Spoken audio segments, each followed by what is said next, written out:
कदलीर यही रेसिपी थरे घरे बनइले छोटरू बड़ समस्ते पसंद करेंगे खाइबापी आ बारंबार बनवाई कहे। छोट पिला जदि फ्रुट्स खाऊ ना ताको कदलीर यही रेसिपी करके दिंतु देखिए खाइबापी बहुत पसंद करेंगे।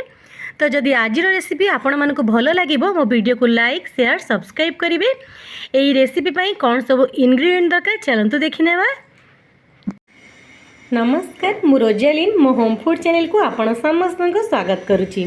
आज मु आपण मान सहित कदलीर हलवा रेसिपी शेयर करी जोटा घरे थिबा सामग्री रही थाए बेसी किछि दरकार हो न थाए।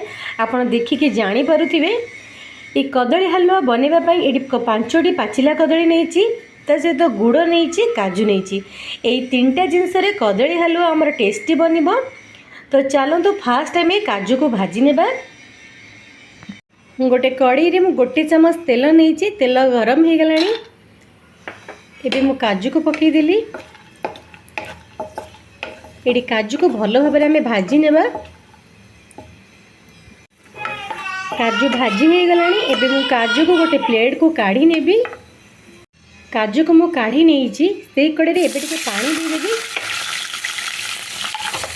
पानी देला परे गुड़ को पकई की बहुत भल भाव में मिक्स करी। ये गुड़ को आमर पाग करार ना गुड़ भल भाव में मेल्ट करवा।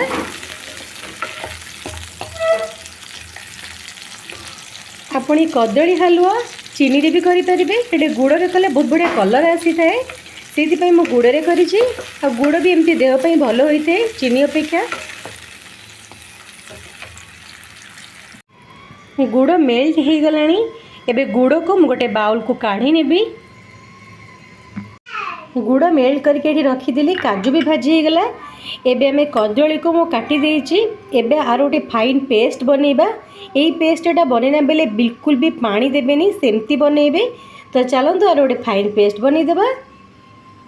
कदलीर गोटे फाइन पेस्ट ये बनई नहीं देखिए जानी पारुथिबे एथरे बिल्कुल भी पानी देनी। ये कड़ई रे मु गोटे चामच घी नहीं घी गरम हो गलानी एबे मु सेइथिरे ए कदलीर पेस्ट को देदेबी।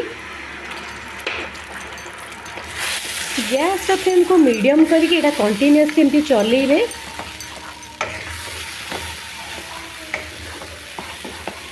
जेपर्यंत कदली पानी अंश मरिकी अधा न हो जाइए से पर्यंत आम कंटिन्यूअसली एमती गोड़ेबा नले लगे जीव तले।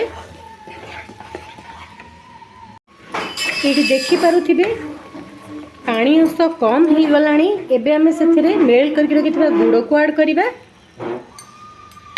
कला परे गैस रु हाई रु मीडियम करी एटा केमती कंटिन्यूअसली गोळेबा।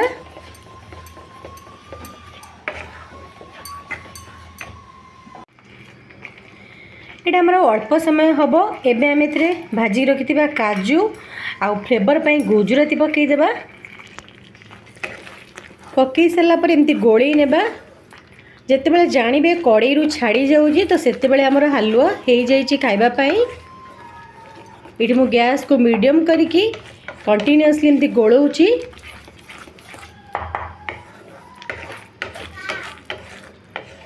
जदि छोट पिला माने फ्रूट्स खाऊ ना तो आपण ताकू एमती करके दियंतु से माने खाइबा को बहुत पसंद करिवे।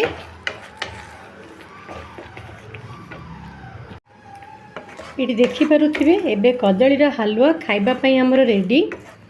आपण एटा बड़ लोक बा छोट पिला को खाइबा को देई परिबे। कदली रे बहुत प्रोटीन थाए। गोटे प्लेट को मु सर्व करी नहीं। धला राशि मु केवल सजाइवाई पकई। एटा बिल्कुल भी ऑप्शनल। घरे थरे बनातु निजे खातु घरे समस्त को खाइबा को दिंतु। केमती लगिला मते कमेंट माध्यम रे जणाइबे। Thank you.